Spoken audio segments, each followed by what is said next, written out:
Good morning to our viewers in the United States, and good afternoon to our viewers in Europe. I'm Steve Sokol, the president of the American Council on Germany. Thank you for joining us today. When the pandemic struck, millions of people across the United States and in Germany were forced to work from home and attend school remotely.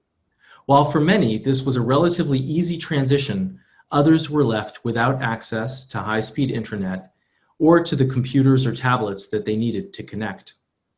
The digital divide was exacerbated and broke down along economic and racial lines, showing that structural racism runs deeper than many had previously thought. It seems fitting that we're talking about economic disparity between minorities and white Americans on Columbus Day, or rather Indigenous Peoples Day. Although our focus today is not on Native Americans, it is on structural racism. I'm joined by two experts to talk about race, income inequality, and the digital divide. Janina Kugel is a senior advisor and public speaker. She serves on several boards and advisory boards and is an active supporter of various national and international diversity initiatives.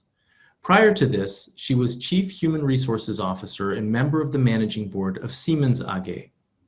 In that role, she had global responsibility for human resources, including the areas of diversity, learning and education, social innovation, as well as environmental protection, health management, and safety. Janina, herzlich willkommen. Thank you so much for having me. Hello. And Apjit Walia is a managing director and the global head of technology investment strategy at Deutsche Bank. He spent a decade as a senior portfolio manager running technology-focused macro funds at some of the world's largest hedge funds, including Caxton Associates and Moore Capital. Prior to being a hedge fund manager, he was the managing director and lead technology analyst at RBC Capital. Apjit has garnered many accolades, including that he, quote, connects tech to the economy better than anyone on Wall Street. Thanks for joining us, Apjit. Thanks, Stephen. Great to be here. I think it's safe to describe both of you as truly global citizens, and I'm sure that your experiences around the world have shaped your views on many of the issues that we'll talk about today. Apjit grew up on 3 continents and is fluent in four languages. Janina has lived and worked on 3 continents, and she's also fluent in 4 languages and has elementary proficiency in Danish. So right off the bat, the two of you have a lot in common. Apjit, I'd like to start our conversation with you because so much of your work has focused on the nexus of technology and society.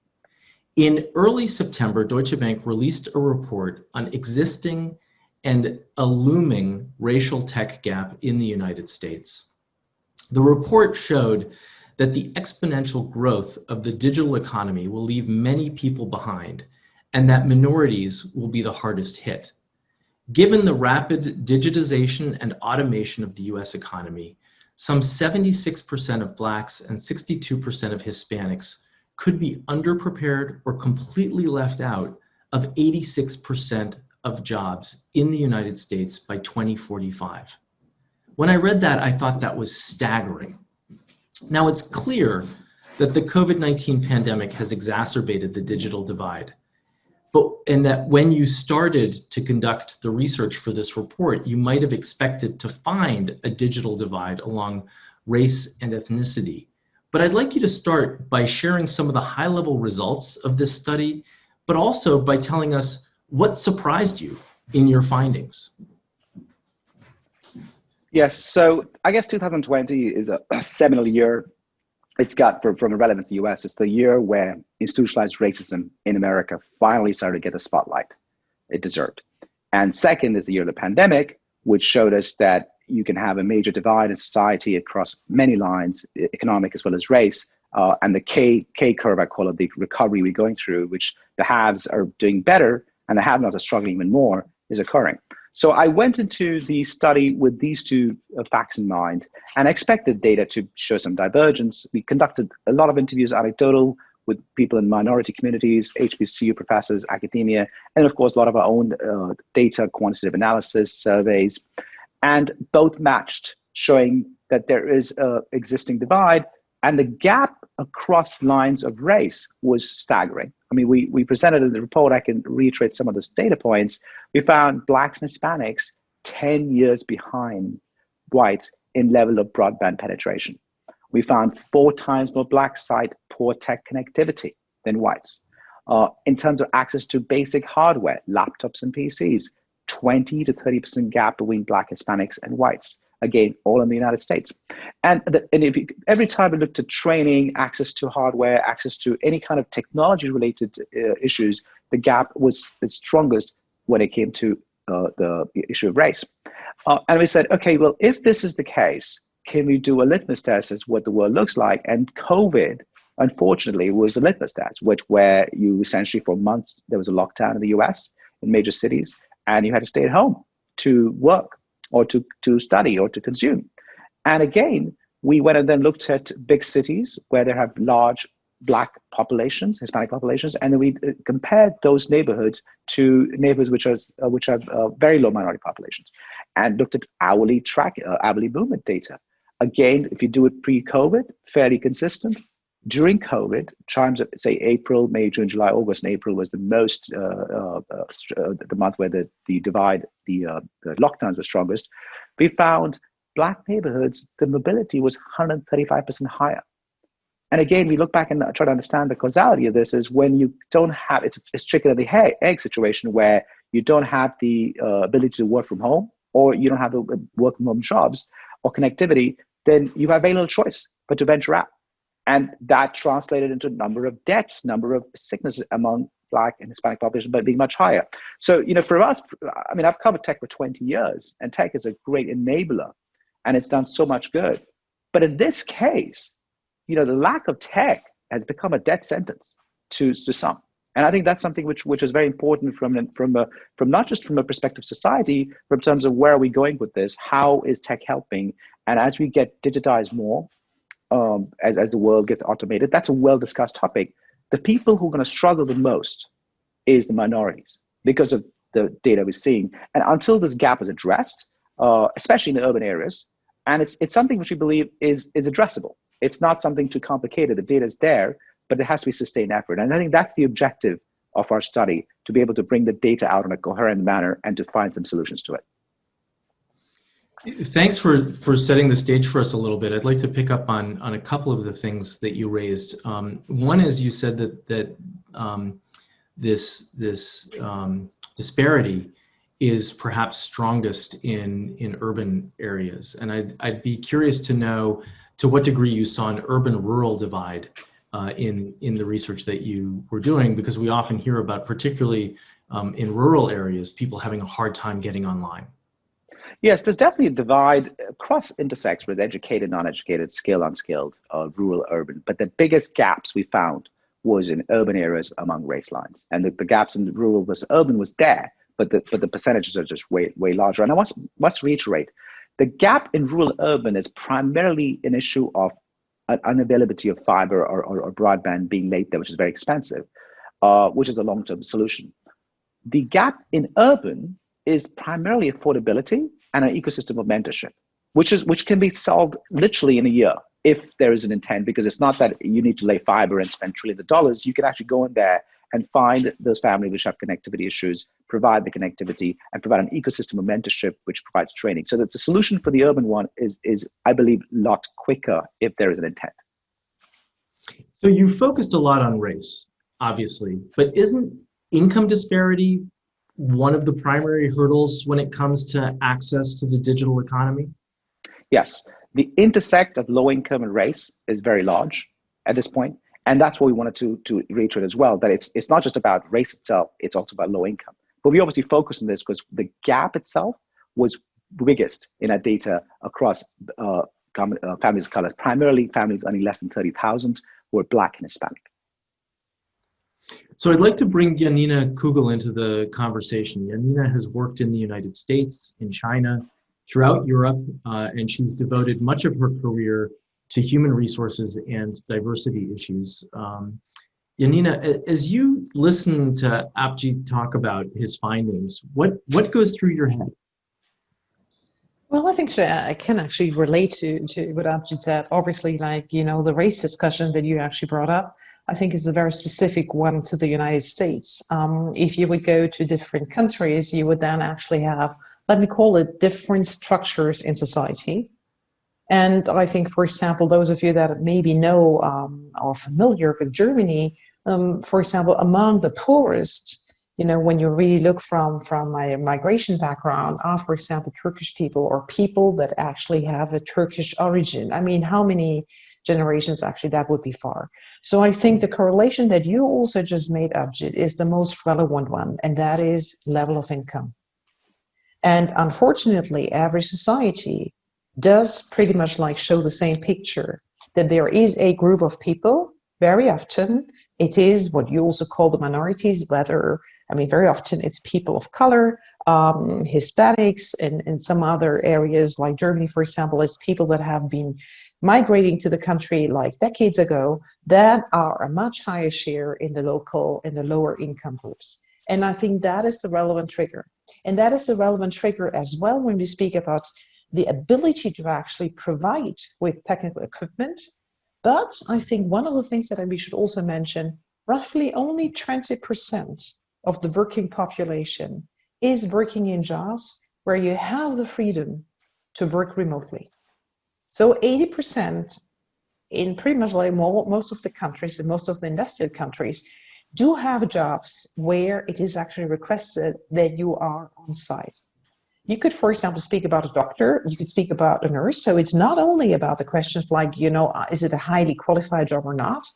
Or a shop assistant, someone who's working in restaurants, even though obviously they were closed during lockdown. But there is only 20% of the people that can work from anywhere, where technology really matters. And I think this is another aspect that I think we should take into consideration. And what you just mentioned, Abjit, that of course the probability, if during lockdown and why we didn't know that much about the virus, if you had to move and you could not protect yourself and you were not in the situation for social isolation, number one, because you had to go to work. Some people would say some people still have work, others didn't really have work as well. And secondly, you're living in circumstances where social distancing is possible. Those were very elementary criteria when you look throughout the world. Just like to give you an idea about other continents, I was speaking exactly during the lockdown phase with a former colleague from South Africa, and he was really worried. And he said to me, this is a virus that definitely comes from the rich world, right? This is a virus that most probably the white people brought to Africa. And now we are facing a situation that an entirely huge population of South Africa lives in environments where social distancing is just not possible by the sheer fact, for example, of like getting water every day. And that, of course, causes totally different situations, maybe not as relevant in most of Europe and in the US, but also we have areas where social distancing from the working and living conditions would be very difficult. So I think this is also another aspect that we have to take into consideration when we speak about disadvantaged groups of society. Thank you, Janina. I'd like to maybe ask a follow-up, and you touched on this a little bit. Obviously, the kind of structural racism that exists in Germany, that exists in the United States is different from the structural racism that exists in Germany or in other countries. You've had experience living all over Europe. You've been in Italy, in Switzerland, in Sweden, and of course in Germany. Can you talk with us a little bit about the kinds of structural racism that you've seen play out in Europe? Obviously, it's not directly comparable to what we have in the United States, but at some point in our conversation, I'd like to sort of get to what are some of the lessons that we can learn from this situation on both sides of the Atlantic, and how can we try to address some of the structural issues? So before we do that, I think it would be helpful to hear a little bit more from you about where you see the weaknesses in the social structures in some European countries that you're familiar with. So I think you actually mentioned a very important point, and I think that is what we all have always to have in mind when we speak about racism. The one thing is like personal experiences, and the other one is like structural racism. And there might be a huge difference in both of them. And that is something that we always have to recall, especially when we speak about racism, we always have to differentiate between that. So Europe is obviously very different when you look from countries to countries. There are countries like France, the Great Britain, a little bit to a smaller extent, also Germany, that used to be really strong in 1700 and in that period with colonialism. So there is a lot of people that have a British passport or that have a French passport that come from all different areas of the world. So when you look, for example, at the British society, you would see, if you go to London, you will see a very different city. You know, it's colorful. You will see people from all different religions, from all different ethnicities. You will, you know, we pretty much like see the cities. If you go to Munich, you won't see that much, right? For me, London has always been pretty much like the melting pot in Europe, where pretty much like the entire world comes together. And now when we speak about structures, you always have to see how many people of a certain group of minority are represented in the society. What is their what is their income status, what is their access to education, etc., etc. And very often it shows up, what Apjit actually just said about the United States, that certain groups are rather part of, for example, certain income group. If you go, for example, to Germany, what I mentioned already, there you would see in the picture, at least when I was growing up, you know, like quite a few decades ago, I was the only person of color in the entire school. Okay. Later, when I was like roughly 15, there was another person coming in there, a person of color, and one Asian person with an Asian background. Can you imagine that in many of the US cities? Hardly. So then you actually have to speak about like what seems to be the norm, the social norm. And I'm saying the norm because obviously that's not my interpretation, but that is how people see that, and who is different. As long as you only have a small group of people that are different, the majority of the group does usually accept them. The more it actually becomes a topic, and the more actually that group becomes smaller, you're suddenly representing someone that you're not. So for example, very often I'm representing all Black people in Germany. Why would I? But people see exactly that, right? And so this is one of the things that I think you always have to discuss about. Speaking about the US is also how much has society and how much has history really been teaching us about structural discrimination, and how much have we really been pushing against those things. And here I unfortunately have to say is that most of the societies have done very little in teaching and educating their people about structural racism and how to overcome that. So I'd like to maybe bring the conversation back to technology and race and the digital divide, and pivot a little bit, because I think that each of you, coming from a different perspective, Apjit focused more on technology, Janina focused heavily on human resources. One of the questions that has to come up over and over again is giving people opportunity, giving people the tools to succeed. Obviously, part of what Apjit was talking about has to do with access to hardware, access to bandwidth, but doesn't a lot of what both of you are talking about have to do with education, and specifically digital literacy as well? It's not enough to just put money into new Wi-Fi networks and to send people tablets if they don't necessarily have the training to use them. So Apjit, maybe it would be interesting to hear from you about whether or not an investment in education can make a difference in dealing with some of the things that you were talking about.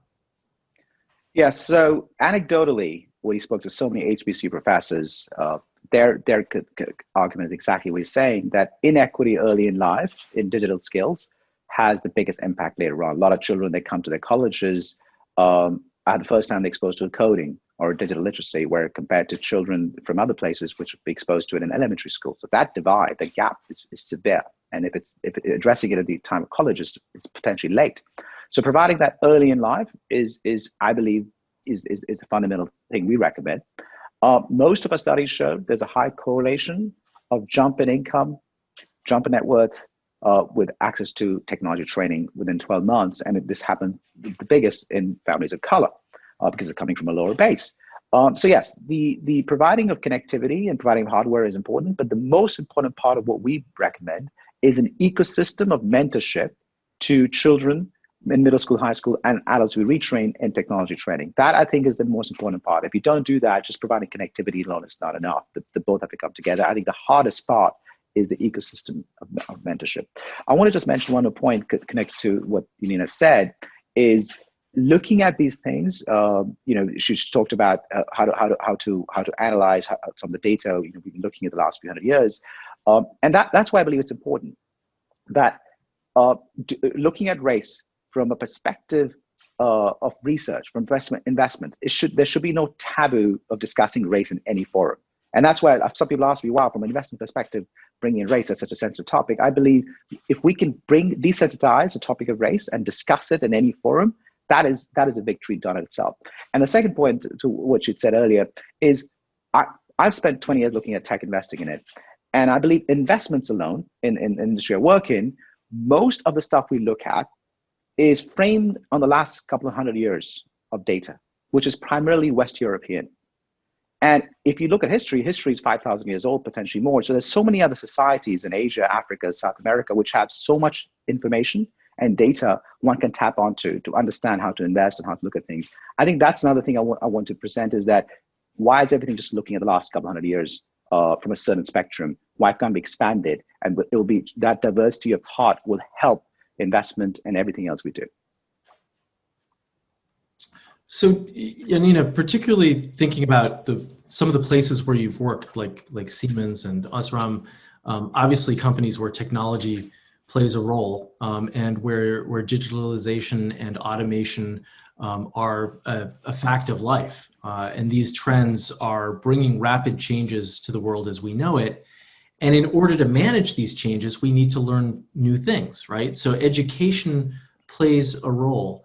How do we make sure that the investment in education includes all people, and that minorities and those who are disadvantaged are included in this process as well? I think this is a very important point. It actually starts with teachers. If you look at the level of how teachers are paid throughout the world and how interesting or how appealing that job actually is for others, you already make the first choice. If you don't pay your teachers well, if you don't give them a regular education, if you don't update them, so for example, what Apjit said is like handling of data or handling of tools of like technology is of course something that is advancing every year, that is advancing over the last 10 years. So if we're not investing in teachers, we don't get there. And now comes, I think, a very other critical situation. When you look at, for example, large cities in the United States, every parent then can afford would try to put their children into a private school. Because this is where usually you would say, okay, this is a better access to education. Now here comes already the first big barrier. If there is a huge difference and a huge gap between the public sector and between the private sector, and there's only a group of people in society that can afford, already at the very, very starting point, there is a huge difference. Now, having said that, there is a large amount of countries in Germany or in Europe, I want to say, is like where there is not such a huge difference between private sector and public sector, and where you would not automatically actually push for that. So my children don't go to private schools, right? Because there is no need for that. But we're pushing definitely very hard to actually provide that access to everyone else. And I think this is now where there's a lot of studies out there in the world that also, for example, say, if you support, and Apjit was mentioning that, if you have a very early access, for example, to coding, and you do not learn that for the very first time when you're 18 years old, then obviously your chances are higher. When we look at one of the best school systems, which is in Finland, up there in the northern Europe, there, for example, there are classes where throughout your entire school, there's not only a teacher, but there's also someone with a pedagogical background that is assisting in class and is providing the necessary support to children very early in their school time, to those that are not having all of that let me say, it actually benefits also from their parents' house. If you do that early enough, you can actually get much more. In Germany, we have around 55,000 pupils every year that are graduating from school without that they actually have a qualification. Those 55,000 will never have an access to dual educational training. They will never have an access to very paid, high paid jobs. And that obviously becomes a very vicious circle. And there's one thing that I also wanted to manage. Education is not only what we provide in schools, there's also education that happens around. So for example, it's very clearly proven, children that have access to books very early will get a much broader vocabulary, will actually be much better in reading textbooks and understand what is actually written there. And so here again, we also have to think about in countries, many of them in Europe, where, for example, school only lasts for half a day. Those children that live in disadvantaged families have even more disadvantage because the amount of time when they're all treated equally is shrinking. So we should also think about education and preparing for life does not only happen in school, but it happens actually throughout life and whatever is the opportunities that your parents can actually guarantee you. So just to that, and I think for data and the comment that Apjit made on unconscious bias and data, I think it's an own chapter. So Steve, we definitely should get back to that topic again. Well, and Apjit was nodding his head while you were speaking, and so I wanted to just see if he had anything that he wanted to add to this thread of the conversation. Yeah, the anecdotal conversations I have with so many professors, give you example, family of color with, 4 children during COVID and with 1 laptop, and the mother has to decide who does the homework. So, I can give so many examples which during COVID we saw, and as the world gets digitized and as automated as technology works, you will have this divide, the gap get wider. And that's why I think one has to be very careful because technology is ensuring, the forces are saying that we can do a lot of things from home. And in that time, this K recovery, we're seeing, the haves recovering better, the have-nots struggling and probably potentially getting worse. It's playing out across many different intersections, race being one of them. And I think that's important. If we don't do anything about it, beyond education, in one generation alone, large swaths of society will have to address that. And I think that's exactly what I think Janina is saying. This plays out beyond the US, in other parts of the world for sure. But I think in the US, the gap is pretty wide. And maybe to stay on that anecdotal thing, Steve, if I may add to that. I mean, everyone who's actually listening to us, think back about the total lockdown time, right? I always called it the hashtag home everything, right? We worked from home, we were doing homeschooling and all of that. And how often was one of us trying to fix technology back home? Because even though we pretty much had access, not everything was working. And how often was I actually pushed back 30 years back to learn or to remember what I had learned in school, because homeschooling and home teaching didn't really work that way, that all of the explanations were given. So for example, what a lot of societies fear are the so-called wide years, right? Where people that did not get the support back home, children that don't have children, don't have parents that can actually, teach them, that can explain stuff to them, that do have the same educational level to actually remember everything. They were pretty much left out. So I think for me, COVID showed pretty much everywhere in all parts of society where our structural deficits were. And my wish and my pledge also, for example, to the German government is that we definitely have to work on exactly those things that became pretty visible.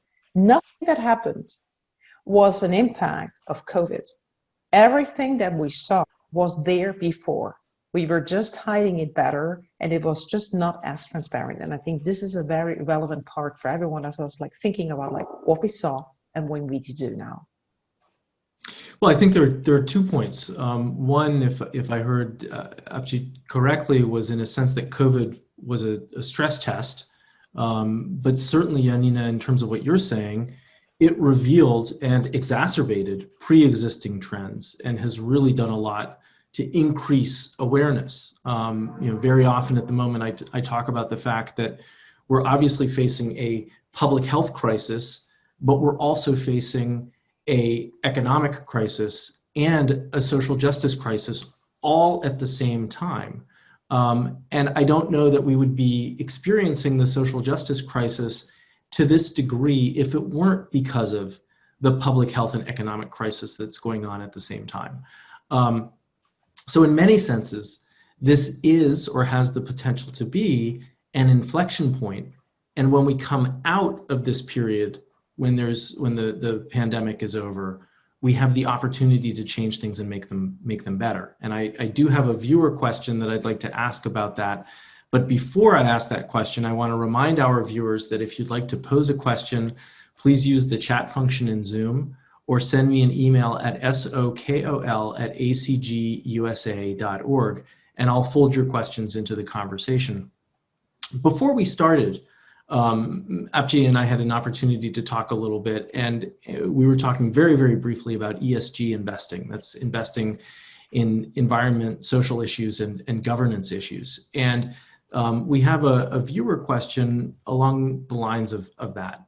In the US, we see a push to address racial injustices at the societal level, but how committed is the corporate world to bridging the divide? And that raises another point that I wanted to bring up with you, Apjit, about the Deutsche Bank study that you were talking about earlier. In that report, you also talk about big tech and the role that big tech can play in closing this racial gap.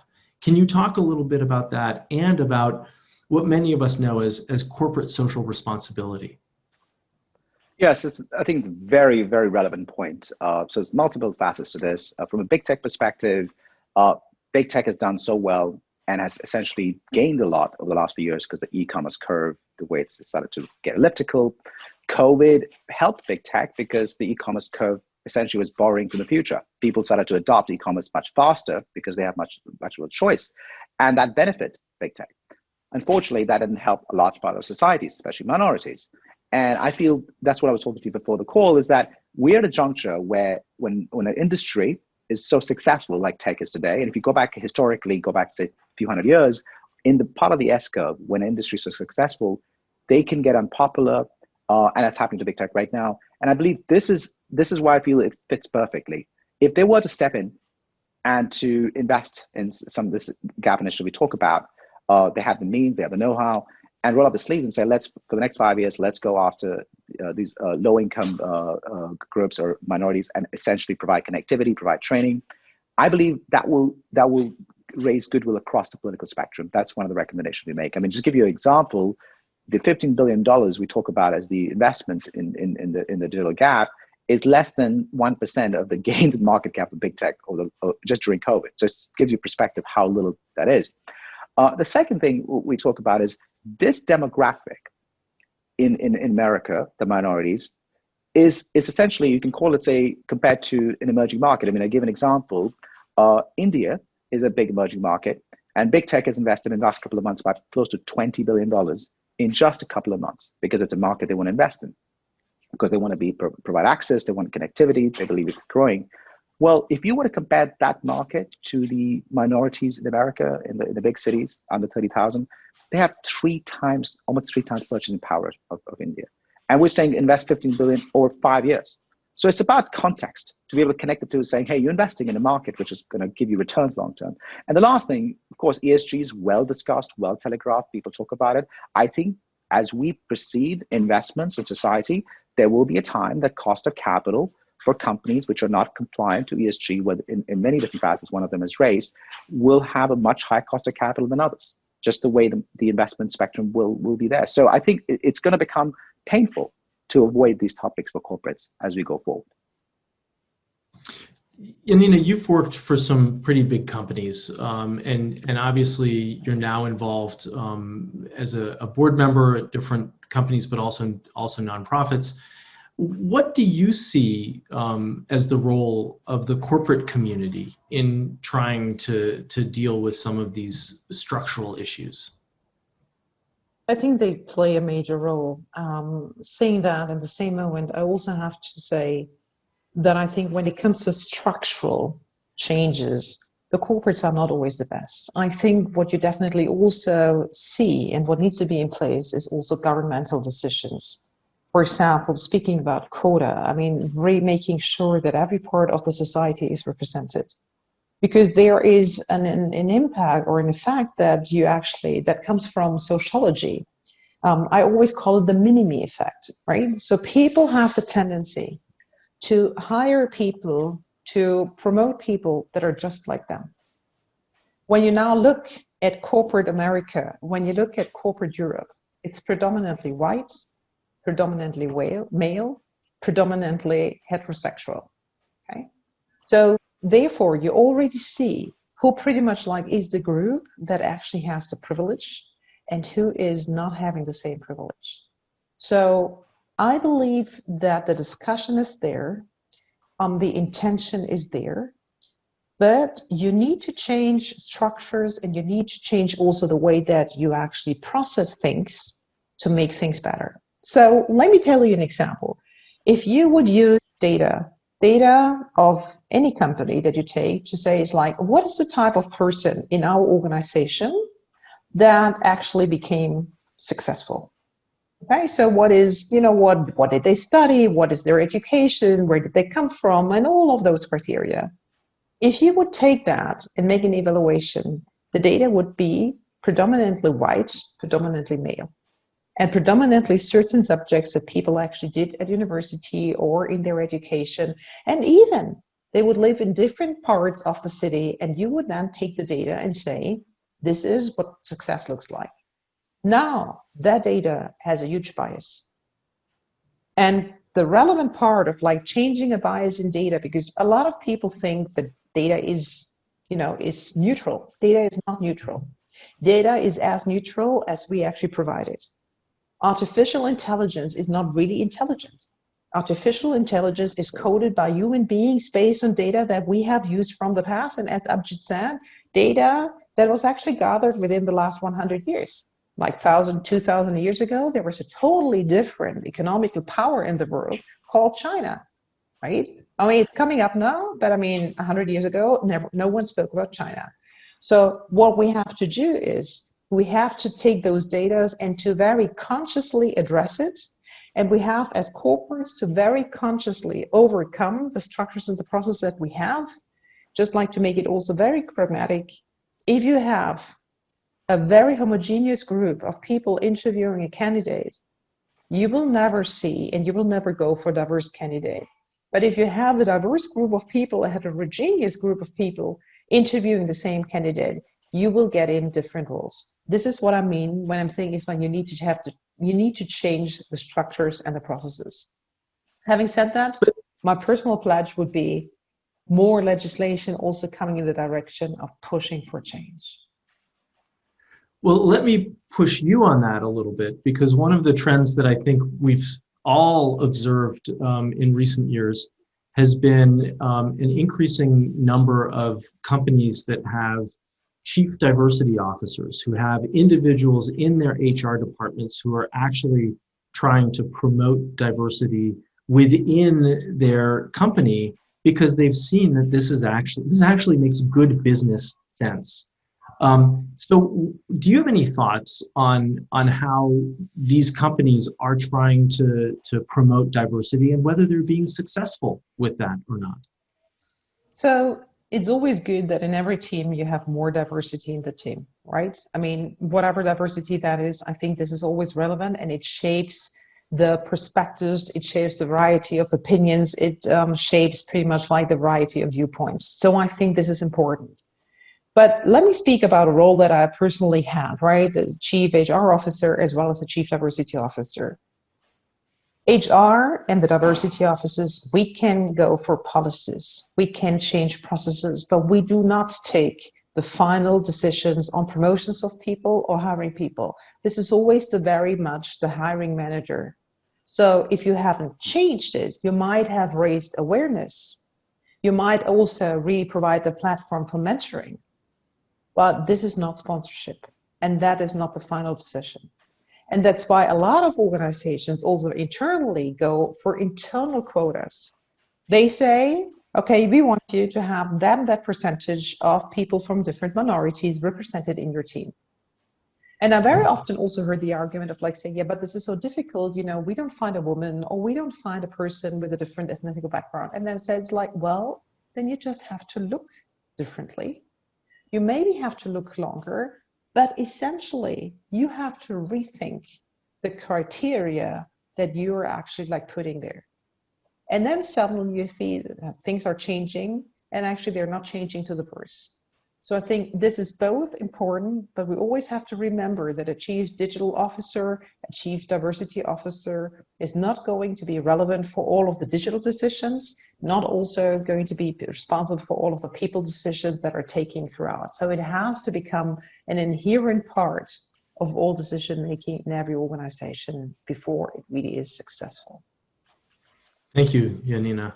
Apjit, I'd like to come back to you with a viewer question on the U.S. educational system. So the viewer writes, the U.S. educational system obtains financial support based on tax zones.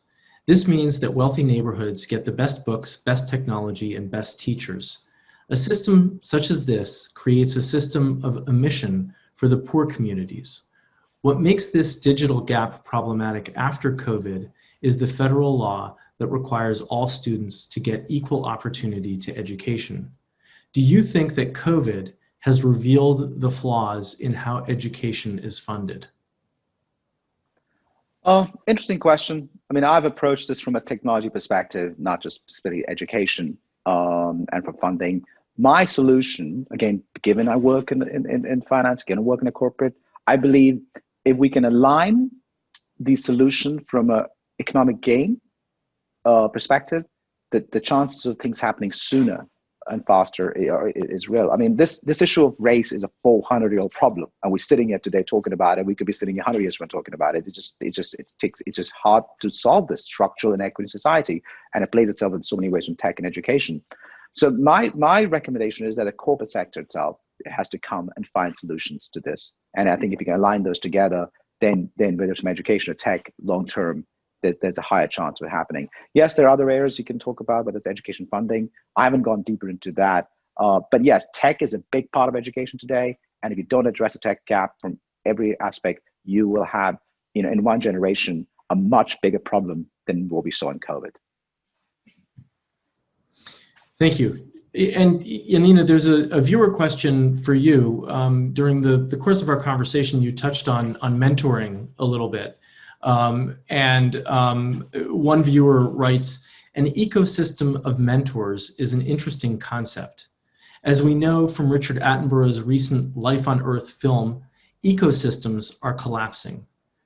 So Janina, where do you think the levers of change are to restoring a healthy, racially just ecosystem? And I guess my question would be, not just to restoring that ecosystem, but can you talk a little bit about how one builds that sort of a healthy and racially just mentoring ecosystem? So first of all, I have to admit, I haven't seen the film, right?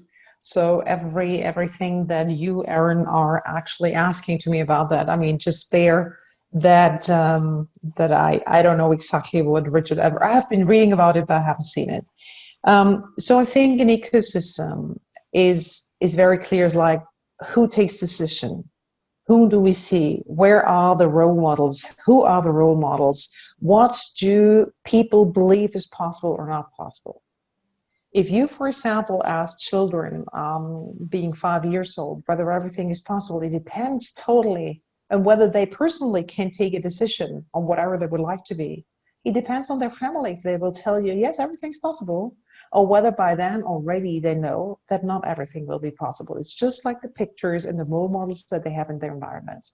So I believe if we want to create an ecosystem, we have to make sure that those people that are giving mentorship, that are giving sponsorship, that are taking decisions are really an entire representation of the society. Going for a global company, we even have to ensure that we're not only taking the internal ecosystem, but that we're actually also making it broader, because the world and the market is happening around us. Our suppliers, our potential customers are also everywhere in the world. So how could anyone think that you take a proper decision out of an American or out of a European headquarters for all of the Asian or African markets, right? I mean, you need to understand that you have people there who do understand the dynamics that are actually happening all over the world.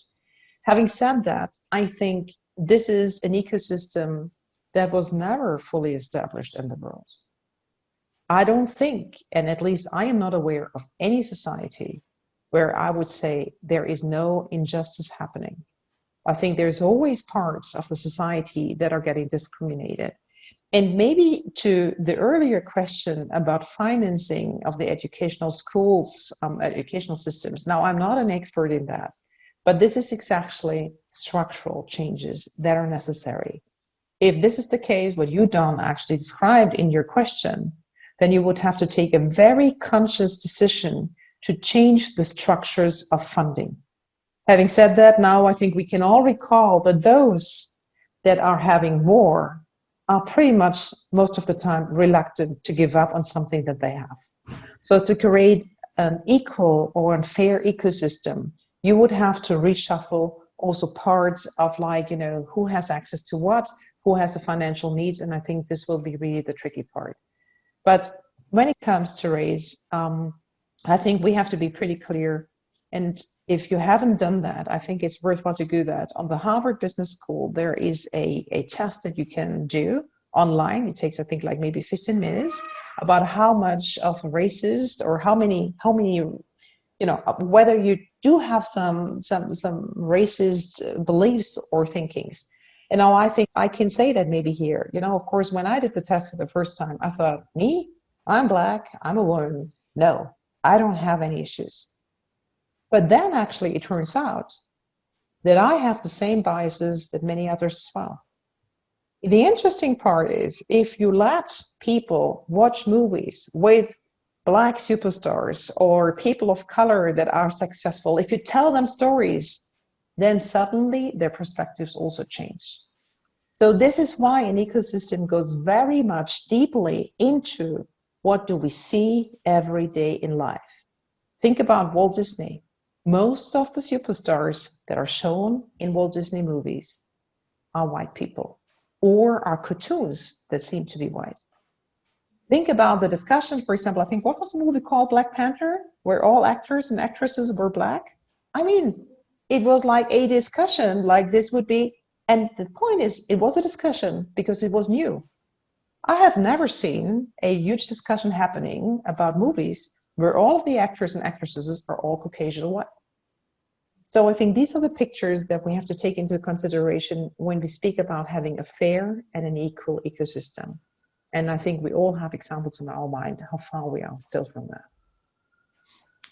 So Janina, thank you for really directly taking on some of the issues around unconscious bias, because I think that that's an important reminder for all of us. And as we start to wrap up, I'd like to ask both of you whether you think that quotas are a solution to greater representation, whether it's on boards, whether it's in departments, whether it's in business, as a way of trying to overcome some of the structural hurdles that exist. Janina's Did I go smiling. first? I'm smiling. You know why I'm smiling? Because we actually have a press conference coming up in Germany about a discussion that is currently happening in the German government, and that's a agenda quota for the executive management positions and non-executive board of directors, which is a discussion that has been happening over the last 2 decades. And every time, you know, it's getting pushed away, and every time there's so-called self-commitments from, you know, associations and from companies, but things don't really change. So coming to that, yes, we need quota, and we need quotas to change the picture of what is actually possible. Because I think as long as we wait for society to change itself, we can clearly see that no one gives up the power, maybe just because they are not aware of the privilege that they're having, or maybe because they don't want to share the privilege. I mean, there's many different reasons for that. But I think if we want to enforce a representation of all groups of society, you have to put data and quota in place. Because most of the times when you, for example, look at talent pipeline, I often hear we don't have enough female talents. We don't have enough talents, from different minority groups and whatever. It's simply not true. I'm coming back again to the mini-me impact. What do we believe that good looks like? And for those of you that actually want to do some reading on that topic, the United Nations came up with a research, I think it was in March, I think it was called the Gender Equality Report, something alike. And it actually states that across the world, 9 out of 10 human beings are having, some negative impacts or some negative thoughts on women. Okay? So 9 out of 10 believe that men are doing better jobs in some areas than others, which also means also women do not have another opinion. And I think that is like a very clear signal why we have to change it. So yes, I'm a big favor of quota. And how about you, Apjit? Can quotas help sort of close the gap and solve some of the problems that we've been talking about today? Yeah, it's a very, very powerful topic. And I'll give you a couple of perspectives. One is Michelle Obama talked about this. She said that affirmative action, when it's for a person of color or a woman, is called affirmative action. But if it's someone who's male, from a majority community, who might have a friend or a classmate or a relative who gets them access to that job or that placement, then it's not called affirmative action. So I think that and I think of that as a very powerful statement that you can't have it both ways. A lot of times, but women and people of color don't have that access. So something, some sort of a quota helps. My recommendation and my view is if we address this from a bottom-up perspective, is or what we say, go early on in childhood, addressing the inequities in tech and education, then eventually we will not need any of these quotas because the correlation will break down. The correlation of being rich and white or poor and a person of color, being powerful and male and not powerful and female, these correlations will break down. Whatever we see on the street will be represented in the boards and the power centers around the world, or at least the United States. That's what I believe is the ideal goal. And for that to be addressed, I think you have to go to the bottom up, to early on in life, and start to address in education and skills. I believe that's where my focus is and to address that. Well, and you've also done some work in the field of providing funding for young girls, that they have access to education, to technology, in order to help them along this process as well. Yeah, it's a personal thing, Merit Trust, something named after my grandmother, looking at providing girls in the rural parts of the world education early, especially in societies where they're subjugated. So this transfers through race as well as gender. Well, so as we wrap up, obviously there's a lot of work to do, and I think both of you have outlined just how much work still needs to be done to close the racial gap and to deal with structural racism that exists in many, many countries around the world. And I thought it was interesting, Apjit, you said something about, we've been dealing with these problems for at least 100 years, if not, I would say even longer. And who would have thought that 100 years ago that today we would still be having many of the same debates about racial injustice, that it has taken a very, very long time to make much progress in this area. And so I'd like to ask you both, as we wrap up this hour together, whether you think we are at a fundamental inflection point, and whether you're optimistic about real change being made moving forward in our lifetimes, or whether the glass is half empty and this is just an issue that is going to continue to be an issue, even though there is such a heightened awareness at the moment. Should I go first? Just because you're still thinking. I mean, per definition, Steve, I am an optimistic person because I think, it's much easier to go through life when you're rather looking at the glass being half full than half empty. Having said that, I see very dangerous, actually, also movements happening in our societies. And in that respect, at least the European perspective on what is currently going on in the United States are a little bit scary, right? I mean, there is a lot of things happening that we had never thought of, like it could actually happen 10 years ago. And I'm sure that the US perspective on Europe is also one, and I share that part. So I believe we have to fight for more justice. And that's also why I very clearly said I'm in favor of quota, because you just mentioned what Apjit says, like, we are speaking about racism for decades and things are not dramatically moving.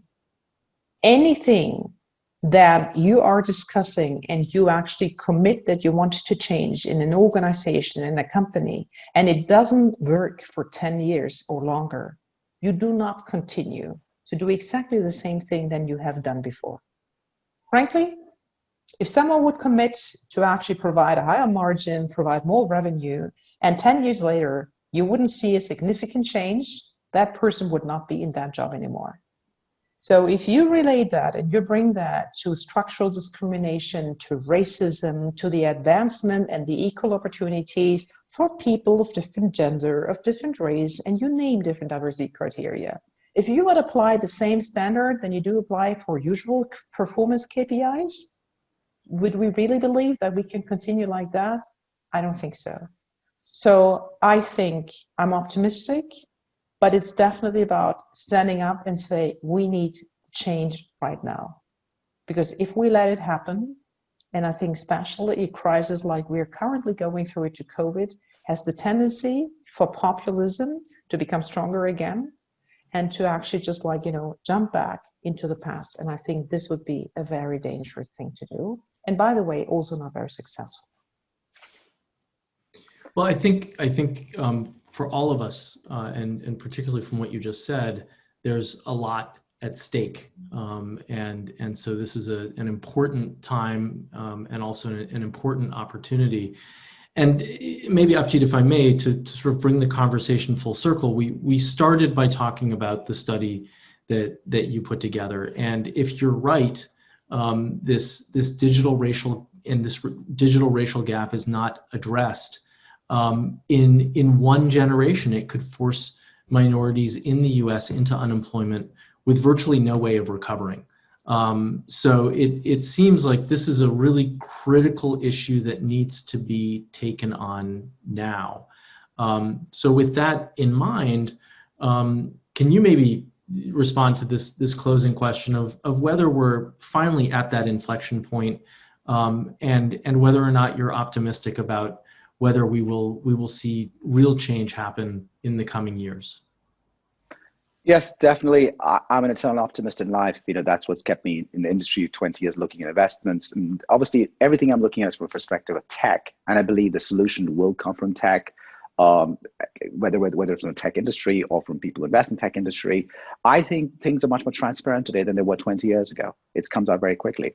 And that's why it's important to talk about topics like race in any forum. I think that it's a battle itself that I've been able to do that and present it in an investment research perspective and get people invest to talk about it. That itself is a battle won. So the data is there. I think if you provide data repeatedly, coherent data, we are inductive, as Janina said, we're inductive species. Whatever we get fed as data is what we process. So if the data itself is wrong or biased, that's the decision we make.